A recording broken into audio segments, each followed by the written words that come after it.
if you sit down with someone that has alternate or opposing views than you do, have a conversation with them. At the end of the day, everybody wants the same thing, right? Is they want to be a better place in life. They want to provide for their family and their kids. And some people approach different things in a different manner. And so if you can get on the same page and focus on the commonality, this place will be much better off. Are you ready to transform your life? This is a no-nonsense show helping immigrants like you create generational wealth, even while working full-time.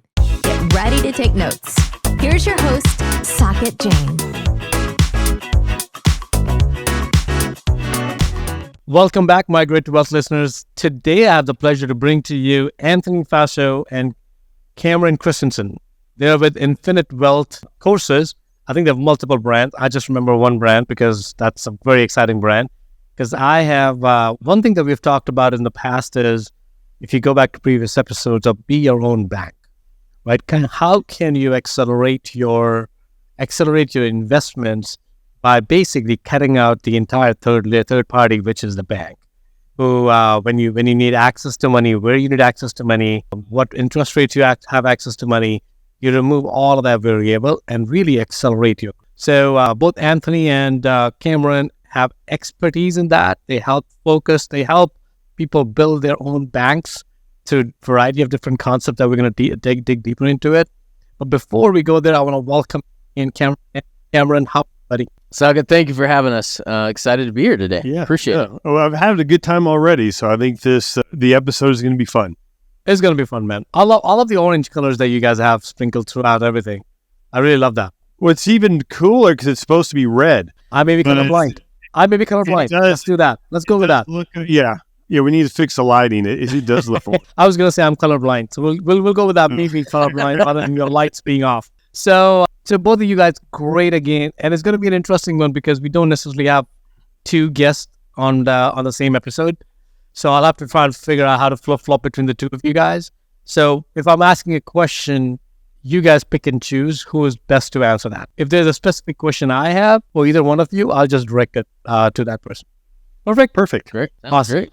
So the first question is really going to be for both of you, and you can pick whoever goes first. Is really more around, when you hear the term migrate to wealth, what does that bring about to you? That's a good question to start off. I would tell you, when I first heard that brand, I figured that it was helping people who are immigrants or new to the country kind of learn the money supply and kind of how financing works in the United States and how they can build wealth. What first comes to mind, Saket, is almost intentional, right? As I have this vision of somebody that is moving towards something and not being kind of pushed around just casually, right? It's a desire to go in that direction is what I think. You interpreted migrate as moving, like migrating and moving from one place to another. Mm-hmm. And I interpret it as more of an immigrant. So very interesting. It's kind of very, very interesting. You both are right. The way we picked this episode was for the immigrants, first and second generation immigrants, who are really working very hard. They're trading time for money, right? Where we're trying to tell them is that there's a different way of building wealth. And also, first of all, you have to redefine what wealth is for you. Is it just money, or is it much more than money? And everyone has a different answer to that. There's no one right answer. So both of you, it's interesting. It's always interesting to hear what somebody else's perspective is to your brand. So I always like to open that up, and then we'll go from there. And I would love both of you to go answer the next question as well. What has been your journey into wealth? Take us a little bit back into your life. Tell us what wealth meant to you at that point. Tell us what wealth means to you today. And how did you build a bridge from the past to the current? Great question. I'll jump in there. Briefly, I'll treetop some of this. I grew up in Idaho, right? A small town in Idaho. Grew up out in the country. And to be honest, there wasn't a lot of wealth per se, right? The richest man, the wealthiest guy that I knew growing up was a physical therapist in town, right? And I thought he was super rich because he owned the pool that we all used to go swim at as kids, right? So he had a pool, and then his office was next to it. Alan Goodall, if you're listening, I still look up to you, man. And so that was the vision that I had. And so to be honest, as I was growing up, my vision of kind of being successful in life was being a physical therapist. And that is what I had set out through high school, and then even college is what I originally started out to do. I moved down here in Las Vegas to go to UNLV for their PT program. They've got a great program in the nation. And so I actually started going to school, and it was more by accident that I kind of stumbled into creating wealth and financial advising. I started a business while I was going to school at UNLV, and that business took off. And I started creating some very good money, more money than I would be making if I would have continued on my education and became a physical therapist. So then I'm like, well, what am I doing? Right. And so I started looking at what I should be doing with this money. And Saket, to be totally honest, is I started looking at all the options that were available to me, and I froze, right? I didn't do anything. There were so many options that were out there that were available. I didn't know what to do. But one thing that I knew I didn't want to do was put my money away till I was 60 years old. And so I sat on cash. And so as a small business owner, right, I didn't have an HR department that I could turn to. My parents never ran a business. And so I was kind of out there on my own trying to figure this thing out. And so I sat on cash, and, by the grace of God, I tell everybody I came across the Becoming Your Own book, Becoming Your Own Banker by Nelson Nash when my wife and I were buying our house. And I went home, I read that book. I tell everybody this. I read it 3 times the first night, Saket. And to be totally honest, I got really pissed off when I read that book. On page 40, at everybody. I got pissed off because I didn't know, right? I felt like I was pretty smart. I felt like I was successful, but there are some really basic, fundamental financial concepts in there that I wasn't aware of. I got mad I didn't know it in college. I got mad that my parents never communicated it to me. And then as time went on, I realized that they didn't know it either, right? So it's tough to hold a grudge if they didn't know it. And so that's really what set me down that journey. Is I came across Nelson Nash's Become Your Own Banker. I read the book, became super intrigued and interested by that, and that's what set me down the road. I went out there and I started reading everything I could on personal finance, and that approach to personal finance rung true with me. Being a small business owner, entrepreneur mindset is I want control over my money, and so I started implementing that. And then that's really how I kind of made my way into this career. So I'll keep this brief at this point, but that's really what got me started. Thank you, Cameron. We'll come back to a few of the things that you talked about. I have a very strong feeling that Anthony has a similar story, if not exactly same. Anthony, on to you, buddy. Similar but better. Yeah, I think you're right. I think you're right. No, it is so. I was raised by a single mom. So my dad wasn't around. We didn't have a lot of money. So which made me I wanted to have more money. But even as a child or a teenager, I didn't want to be wealthy, but to me, because we talked about wealth being more than money, but I wanted more of a traditional family, because I grew up when they call it a broken home or whatever, but I wanted my wife and me to raise the kids and have a close-knit family. So our priorities weren't, when we got married, wasn't making a lot of money. It was having the time for the kids. So we made a lot of financial sacrifices for that. And when I got a degree I always wanted, do you watch the movie Wall Street? Yeah. Really nice. That's what I wanted to do. I wanted to be a stockbroker. But then in order to go to college, I joined the Army to help pay for my college. And surprisingly, the Army doesn't have much need for stockbrokers. So I went in the infantry, did my time and came out. I also went to UNLV. I chose a degree in accounting. So I got my accounting degree, and then I worked at PricewaterhouseCoopers. Oh my God, we will not hold that against you. That's okay. Okay, yeah, don't. I did my time and I got out, right? I got my CPA. I was a CFO for a chain of restaurants. And then again, I wanted to be able to spend more time with my family. And so a friend of mine had started his own CPA firm, and I saw he was open and showed me the numbers. And I'm like, if I could just make half of that and be able to spend more time with my family, I'm golden. So I literally quit my job with zero clients, zero tax clients, and started build my CPA firm up from scratch. And I'll say I was in the mindset, billable hours. You're talking about exchanging time for money. The billable hour world is that to the minute.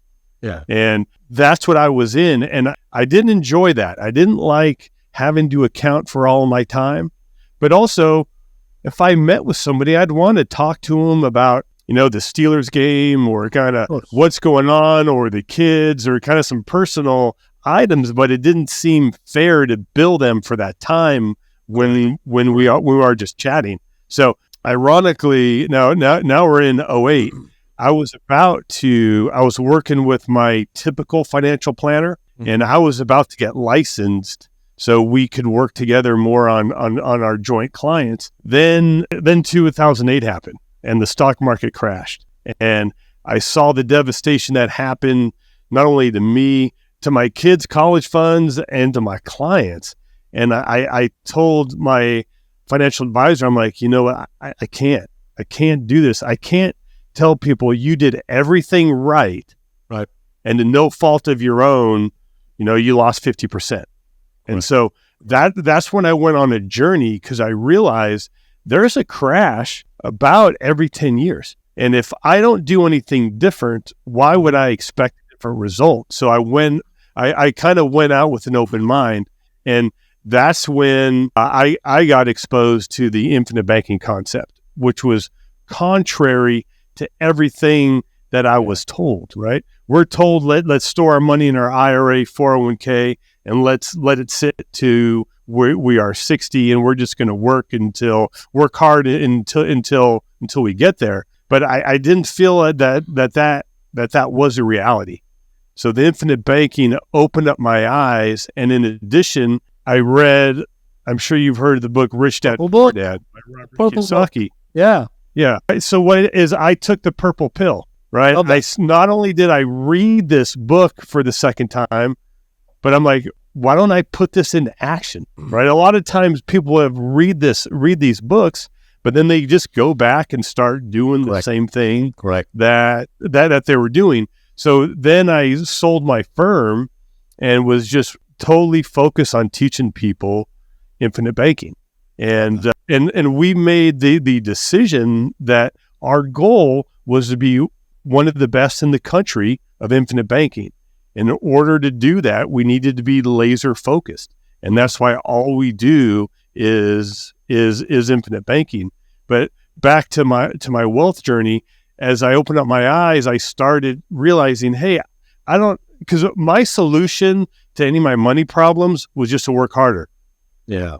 I'll just get another tax return, or I'll just work till midnight, or I'll work till 1 or 2 in the morning, or I will work on Saturday, or, my default response was to work harder, which I've kind of realized that there are much better ways to do that. So now that my money was free from my 401k, because that's how I got my policy started, is I took money out of my IRA and 401k and dumped it in.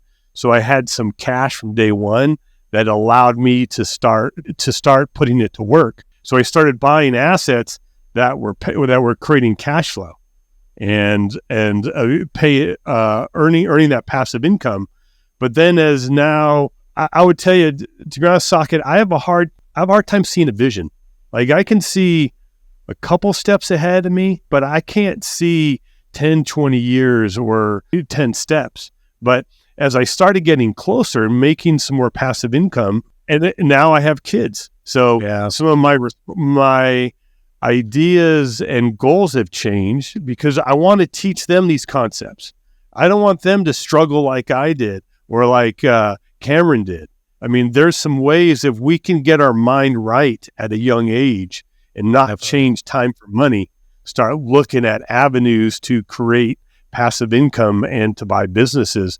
So now I'm feeding into my kids, and now I've been blessed that I have 2 grandkids. So now we've got policies for my grandkids, and we're buying rental properties for them using their policies. So my goal is that I will be teaching them, not only by giving them money, I'm going to teach them how to make money.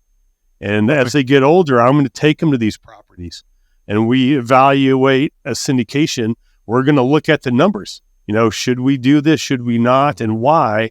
So they can start learning, and they're going to pay much more attention when it's their money as opposed to it being grandpa's money. So now I've come full circle where my goal is to create passive income more than my monthly expenses, and then to teach my kids and grandkids the same.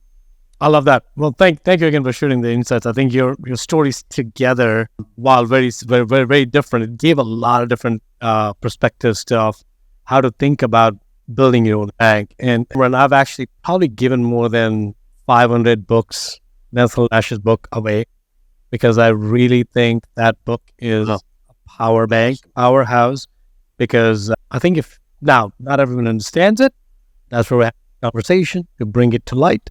Right? People read it like it's a scam. People read it like, well, this is an agent who's making their living based on these things.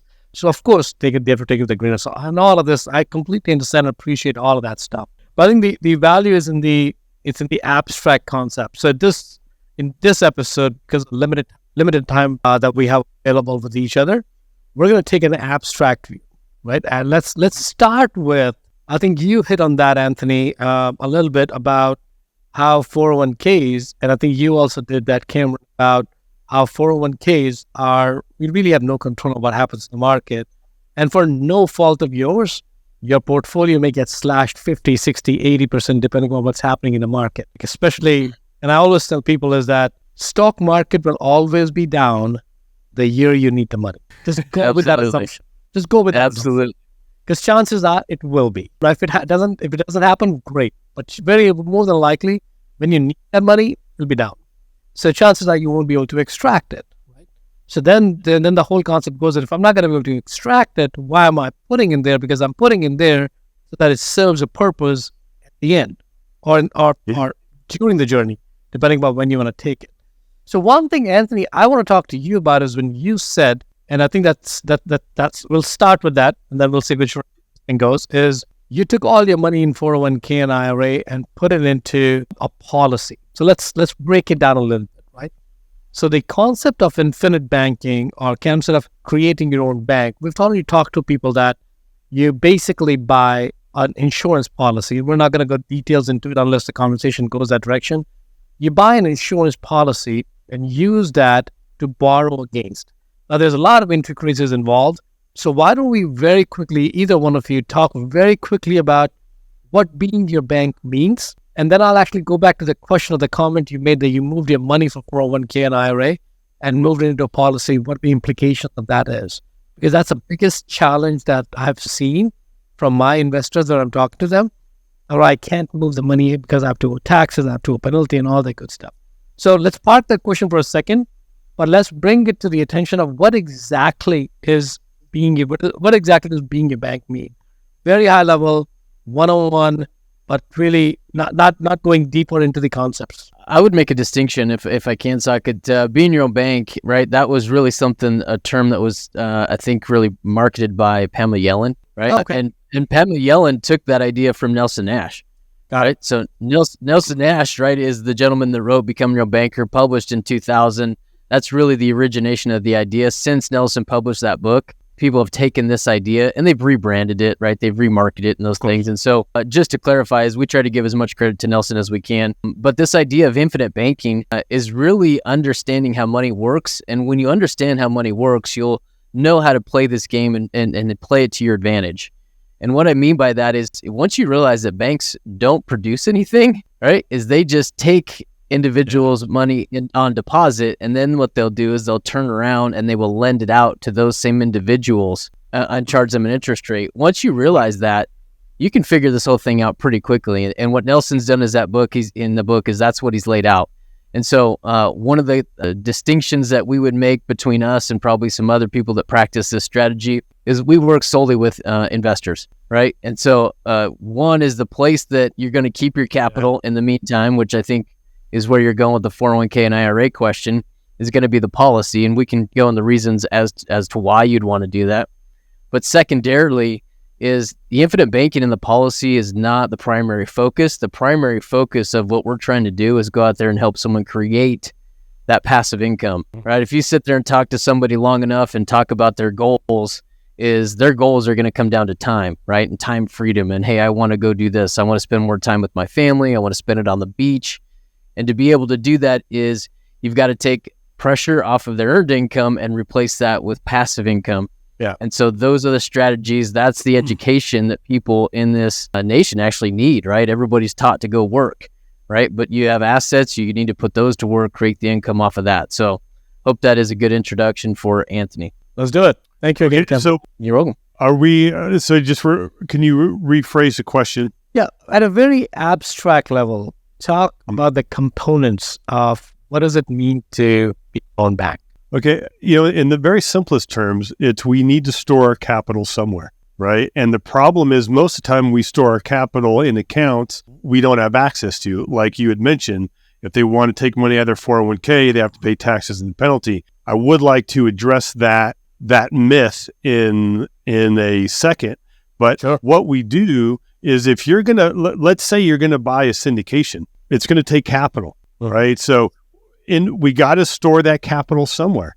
Yeah. Now, typically we look for somewhere that is safe and liquid. So when that opportunity comes, we have access to the money and we can buy the investment. Most people might store that money in a bank account because it's safe and liquid.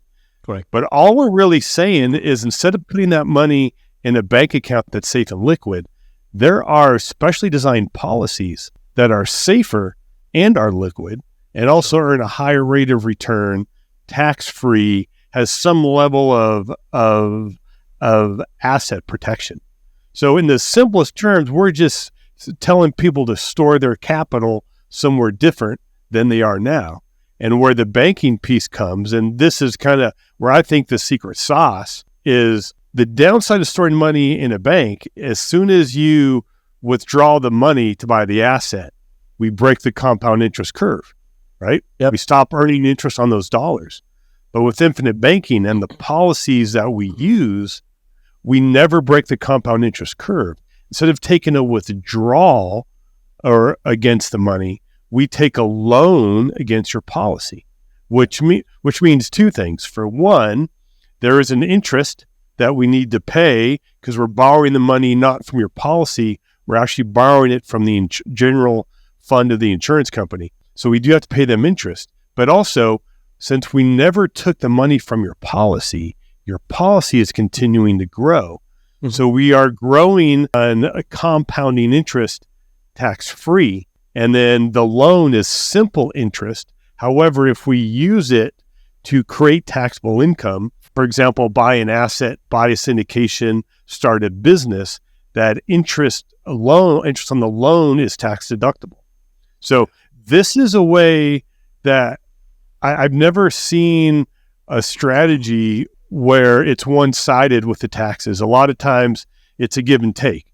Like, for example, an IRA, you get a tax deduction when you put it in, but then when you pull it out, it's taxable, right? There's a give and take.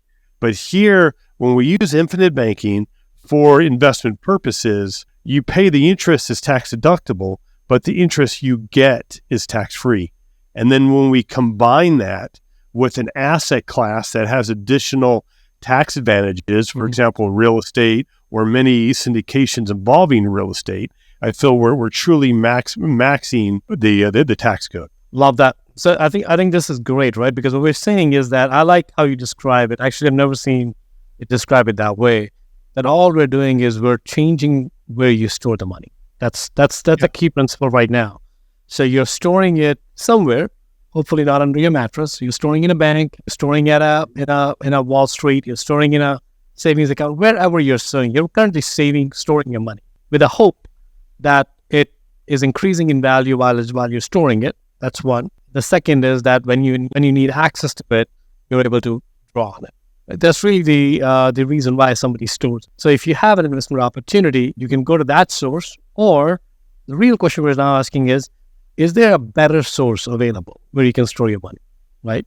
And the money is stored for two different reasons, as we talked about: access to it and the growth of it. So one of the reasons why money grows is because it's compounding. It could be a 2% interest, it could be 10%, it could be 15%, doesn't matter.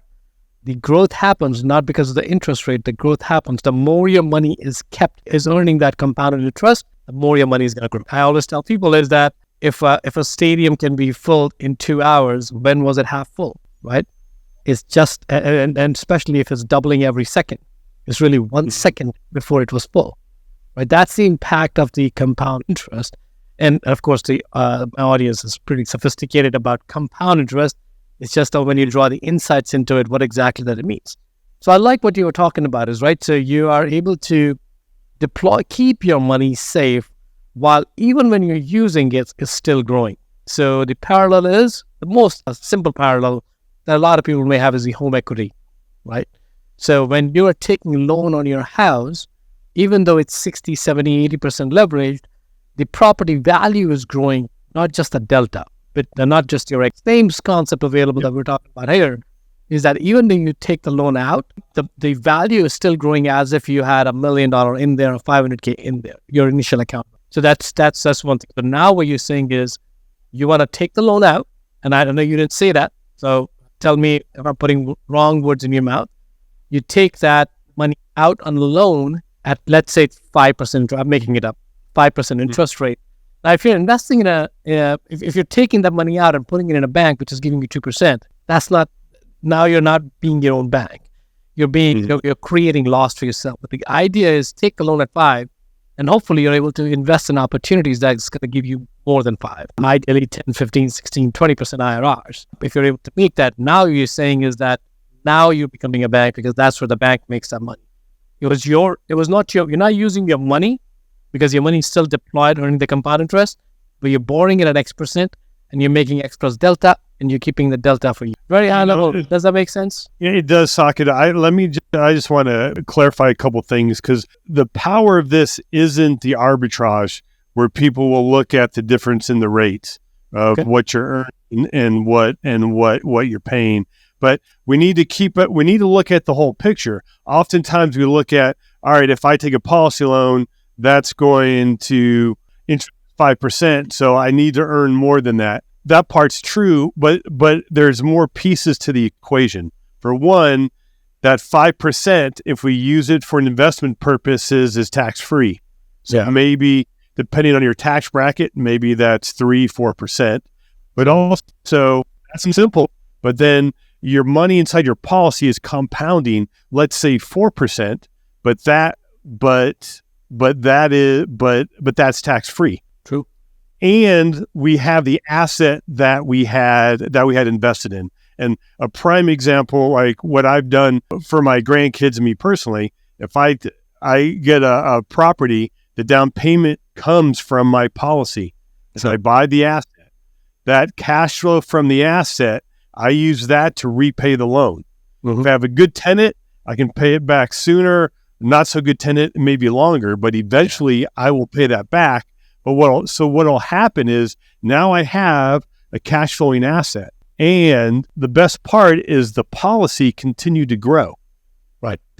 My policy grew whether I took the money out and bought a property or not. Mm-hmm. So I have that continuous compounding and I have a cash flowing asset. So you know what we do, Saket? We do it again. We buy another asset and another asset, until we are achieving our financial goals. Love that. So Anthony or Cameron, and I know Anthony said that, but Cameron, maybe you can provide some insights just so that both of you have some airtime. Is really around what if the whole notion of what Anthony just talked about was that he took the money out of his 401k IRA and deployed that into, right? What about the tax implications? What about the penalties? And you're the better suited one. That's fine too. I was just trying to fielding the question so that I give equal opportunity to both. It's okay. You don't need to be equal. You got sick of Anthony gapping. Yeah. Saget, I get it. Every day. I appreciate the softball over there. Saget, we've got lots of clients, right, that will reach out and say, hey, listen, I want to take control of my finances. How do I do that? And one of the considerations that always comes up is, hey, I've got some money in qualified accounts. 401ks, right? If you're currently employed, there's nothing you can do there. Right? If you've got an old IRA or something that's laying around, the implications are if you do move that money, there's going to be a tax liability there, but there's also going to be a 10% penalty. Yeah. In regards to tax liability, right? If Anthony wants to go in detail, he can, but I'm more conceptual. What I always tell people is the taxes are a when, not an if, right? So you're going to choose when you get to pay those, right? And so if you believe taxes are going to go up, well, great. Maybe you want to pay it now, right? If you believe taxes are going to go down, maybe you want to pay it later. Most of our clients are under the impression that taxes are going to go up, so they're more inclined to liquidate that, pay the taxes that they've just chosen not to pay quite yet, and then send that in. Secondarily, really what it comes down to is going to be the 10% penalty. The 10% penalty, the way that I usually will frame that is that, hey, listen, let's account for that. Let's find out exactly what that number is. Yep. And if you can create more than what that penalty is by the time you're 59 and a half or whenever you had access to it, hey, that's totally up to you. What it comes down to, Saket, is that decision comes down to a lot of the intangibles, right? Is you can go through and you can share somebody the numbers and the penalties and the how much they owe. But most of the time, someone has made that decision that, hey, I want to take control over my finances, as I want to be the one that's kind of steering the ship. And so when they make that decision, we're just there to help them get in a position to be able to do that. And so that's really what that transfer or taking money out of those types of accounts is reflective of, is someone making a decision and saying, hey, I want to be the one making decisions on my finances moving forward.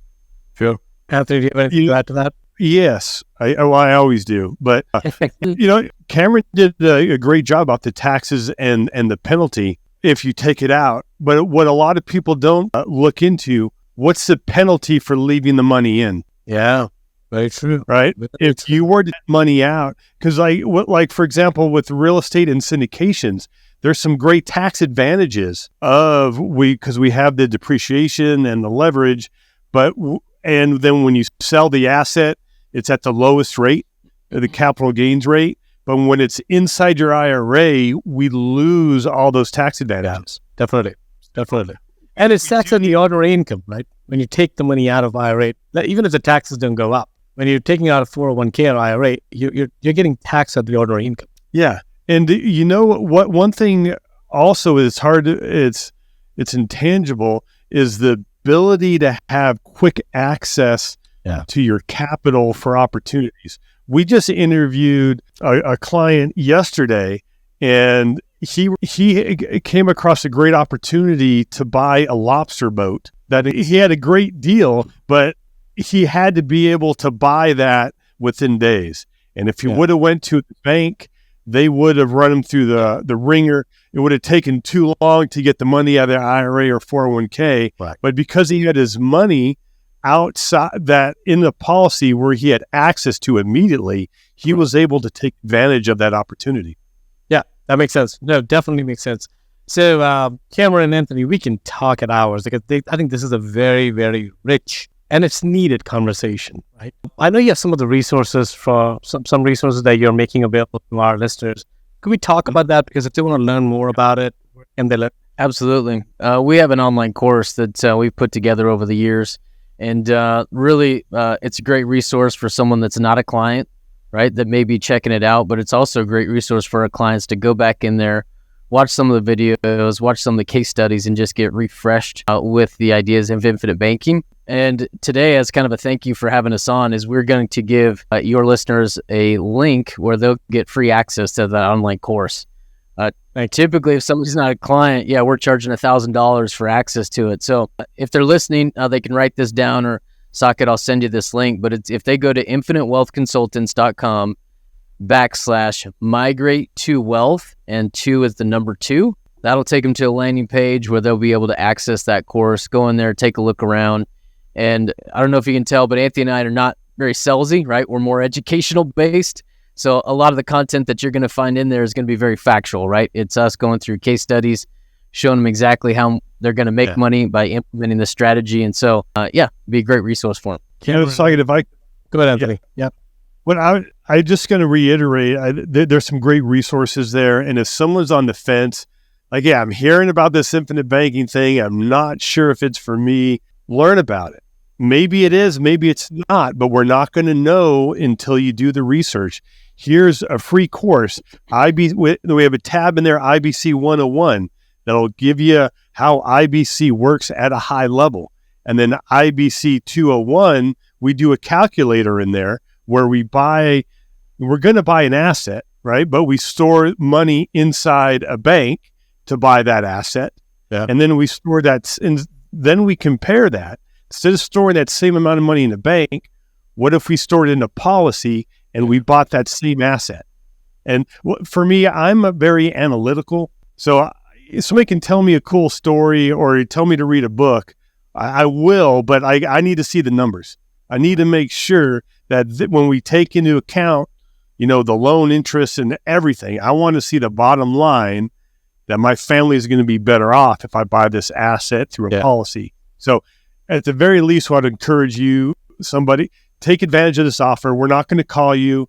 You're being our email list, but you could opt out. Like, we're not selling. I think infinite banking is a powerful tool. And I think people need to at least learn about it. If it's not for you, go on, right? But if it is for you, this could help you achieve your goals faster and with more certainty. And Anthony and Cameron, I cannot emphasize more on this, right? Because I think this show and most of the podcasts are built on education. Now, if somebody wants to have a conversation with Anthony and Cameron, fans, and you want to have somebody just work with you one-on-one, feel free to contact them directly. Take good care of you guys. But if you're on the fence and you don't even know what it is, you want to go deeper into it, the first thing is to educate yourself. What did you guys all do to go to college for? To educate yourself, to be employable. Doesn't mean that's the only path. That's one path that was available.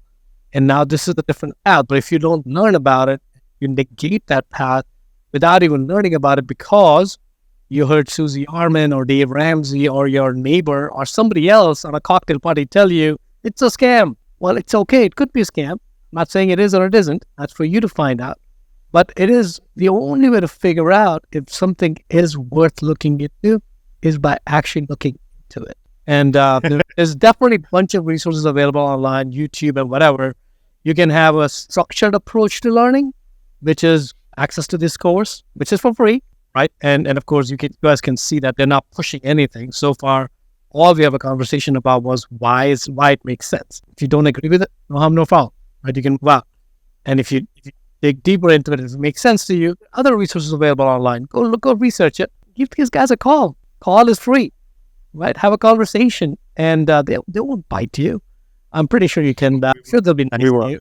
You can use my name. I'm sure they'll be nice to you better. But Anthony and Cameron, I first want to thank you about the research because I know it takes time and effort to put quality education material out. So I appreciate that, and I appreciate you guys making it available for our audience. That even means a lot. So I would say that whoever's listening to this show right now, make sure you look at the show notes. We will capture the resource, guys.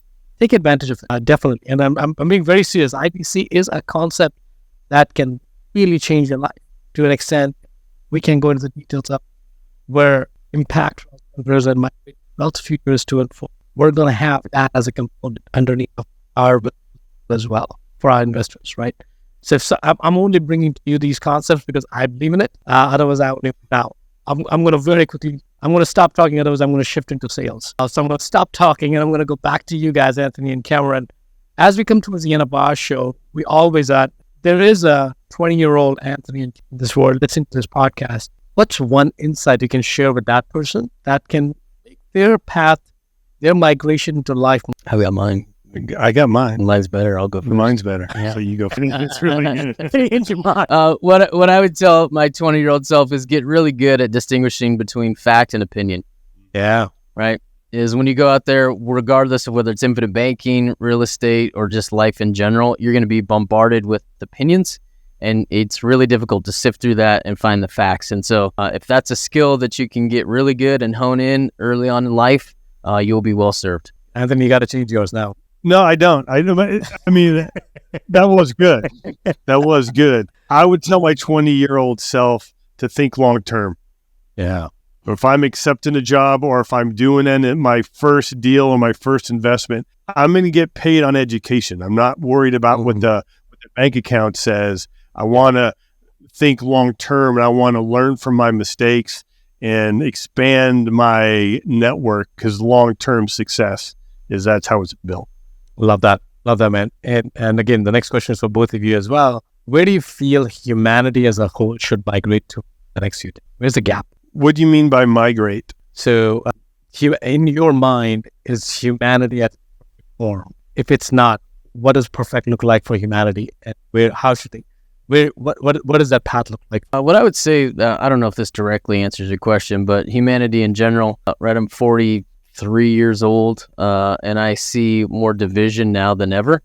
Yeah. And so what I would urge individuals to do, right, is that, man, if you sit down with someone that has alternate or opposing views than you do, have a conversation with them. At the end of the day, everybody wants the same thing, right, is they want to be a better place in life. They want to provide for their family and their kids. And, some people approach different things in a different manner. And so if you can get on the same page and focus on the commonality, this place would be much better off. Love that. Yeah, of course. But the saying is, it's hard to hate close or something like that. If you really get to know people, I mean, we're all very similar. I mean, to me, honestly, I think I would take a spiritual approach. I mean, for us to be as divine, and that we need to live and act like those scriptures, not just because somebody believes something different. You need to act like your scriptures say. And just by every religion I know is very kind and loving, but we have a tendency to use religion as more of a weapon when it should be used as a way to console others. Awesome. Well, Anthony and Cameron, I feel like I could talk to you for hours. We're going to pause here. We probably will have some webinars or more follow-up questions, go deeper into the concept so we can add more value to our listeners. But thank you again for taking the time. I know you're busy. And thank you again for listeners for tuning into the show. Without you, the show won't be possible. Let us know if this episode resonated with you. If there's something that more you want to learn from the show, just send me an email, send me a note. If you're on YouTube, leave a comment. Whatever you want to do, you know how to reach me on all the different platforms. So don't make the platform be an issue. I want to hear from you and see how you're using IBC, infinite banking concept. And of course, I want to hear how the course turns out to be you guys, hopefully. Well, thank you again, guys, for all the resources, for all your time. Appreciate it. Our pleasure. Go make it a fantastic day. If you got value from this episode, you might consider sharing this content with a friend. But most importantly, be sure to take action on what you've learned. One way you can take the next step is to connect directly with Socket on an investor call. That link is waiting for you in the show notes below.